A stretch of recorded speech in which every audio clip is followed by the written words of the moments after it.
जय श्री कृष्णा। अंजना की कांगड़ी रसोई में आपका स्वागत है।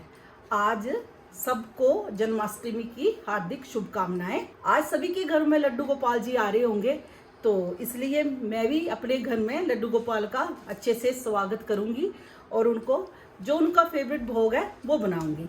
सबसे पहले हमारे सुबह सुबह जो लड्डू गोपाल का भोग बनता है वो मैं बनाने जा रही हूँ और मैं दिखाती हूँ कि क्या बना रही हूँ। मैं सबसे पहले बनाऊंगी लड्डू गोपाल के लिए लड्डू और साथ में मैं उनके लिए माखन और मिश्री का भोग बनाऊंगी और चन्नामत और फल।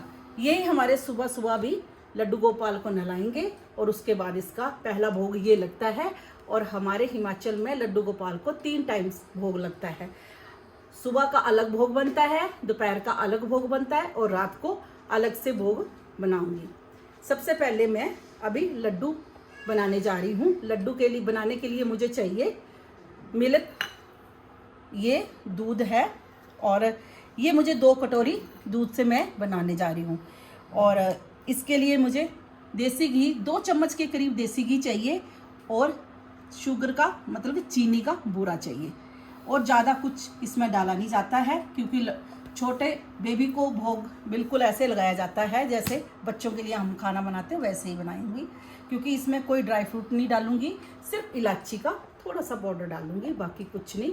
घी, दूध और शक्कर के साथ, चीनी के बूरा के साथ ही भोग बनाऊंगी। चलती हूँ, अभी शुरू करती हूँ, टाइम बहुत हो रहा है। बनाती हूँ। मैंने गैस को ऑन कर दिया है और अब इसमें मैं पहले 1 चम्मच के करीब घी डालूंगी और थोड़ा सा घी गर्म हो जाएगा तो मैं गैस को मीडियम आंच पे कर दूंगी। आप इस टाइम भी सारा घी डाल सकते हो, 2 चम्मच ही डाल सकते हो, मगर मैं थोड़ा इस ढंग से डाल रही हूँ। अब इसमें मैं 1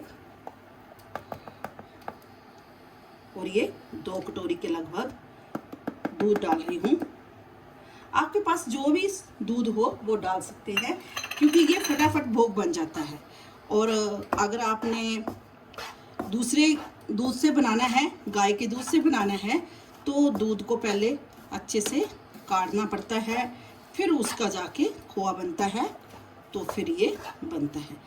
इसको तेज आंच में बिल्कुल नहीं पकाना है क्योंकि ये एकदम से ही जलने शुरू हो जाता है। मीडियम आंच में धीरे धीरे पकाना है। और कहाँ तक पकाना है मैं दिखाती हूँ। मेरा जो दूध है यहाँ तक भूज गया है। अब इतना ही भूनना है बस, क्योंकि आपने देखा होगा ना कि ऐसे ही लड्डू मिलते हैं, इसी कलर के लड्डू मिलते हैं। अब मैंने इसमें थोड़ी सी इलायची और साथ में बूरा जो है वो डालना है मैंने, और फिर गरम गरम ही लड्डू बना लूँगी। अब इसमें मैं जितना आप मीठा खाते हो उतना इसमें शुगर का बूरा जो है, चीनी का बूरा, उसको मिला दूंगी ऐसे। ज़्यादा मीठा भी नहीं और थोड़ा मीठा। आपको पता ही है कि पेड़े कैसे मिलते हैं। अब मैं इसमें थोड़ी सी इलायची को, छिलकों को नहीं डालूंगी, थोड़े से उसके बीज हैं अंदर के, उसको पीस के मैं डालती हूँ। फिर मैं बस इसके पेड़े बनाती जाऊंगी। मैंने अभी इलायची को कूट के डाल दिया है। 3-4 इलायची के मैंने इसमें बीज डाले हैं।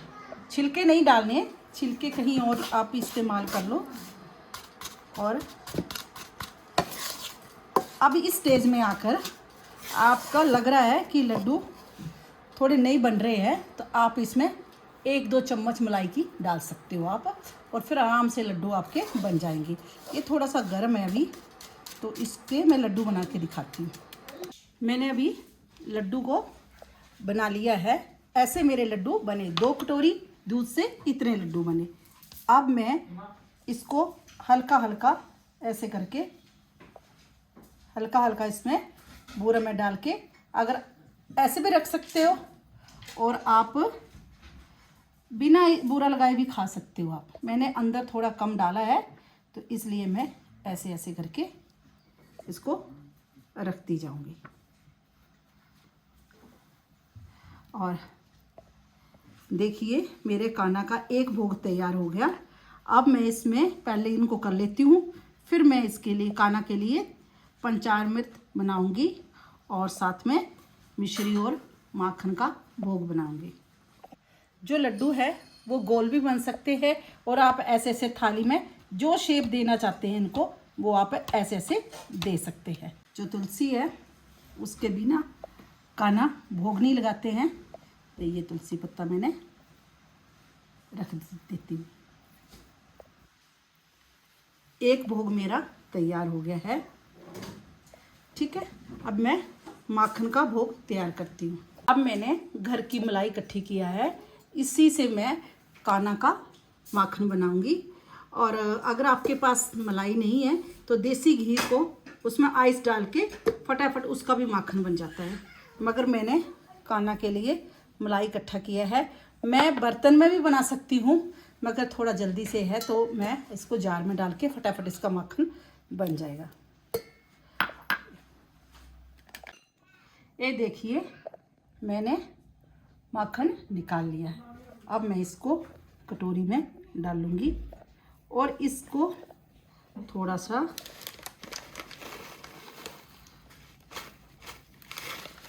इसमें मैं मिश्री डालूंगी। आप ना मिश्री को पीस के भी डाल सकते हो। और कान्हा को माखन मिश्री का भोग, पहला भोग जो लगता है कान्हा को माखन मिश्री का भी लगता है। और थोड़ा से मैं इसमें ड्राई फ्रूट्स भी डाल रही हूँ। आपने डालने हैं तो डालिए, नहीं डालने हैं तो रहने दीजिए। मगर मैं इसमें थोड़ा सा पिस्ता डाल रही हूँ।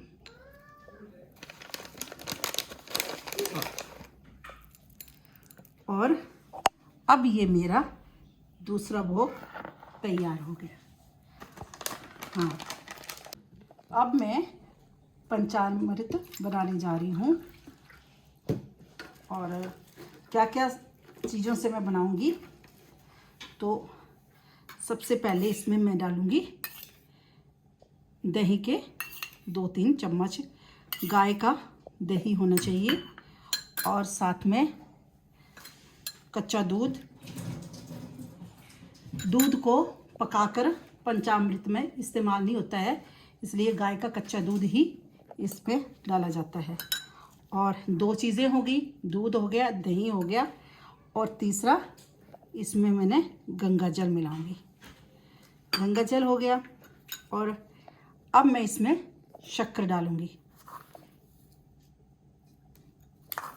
2 चम्मच के करीब इसमें मैं शक्कर मिलाऊंगी। और साथ में मैं अभी इसमें शहद मिलाऊंगी। ये शहद मिला दिया और मेरा इस तरह पंचामृत तैयार हो गया। और इसमें मैं तुलसी के पत्ते डालूंगी। मगर कभी भी पंचामृत में आप इसमें तुलसी के पत्तों को तोड़ के नहीं डालना है, साबुत ही डालना है। ऐसे ऐसे करके डालना है इसमें। अब मेरे ये 3 भोग तैयार हो गए। और साथ में मैं इसमें फल का भोग भी लगाऊंगी।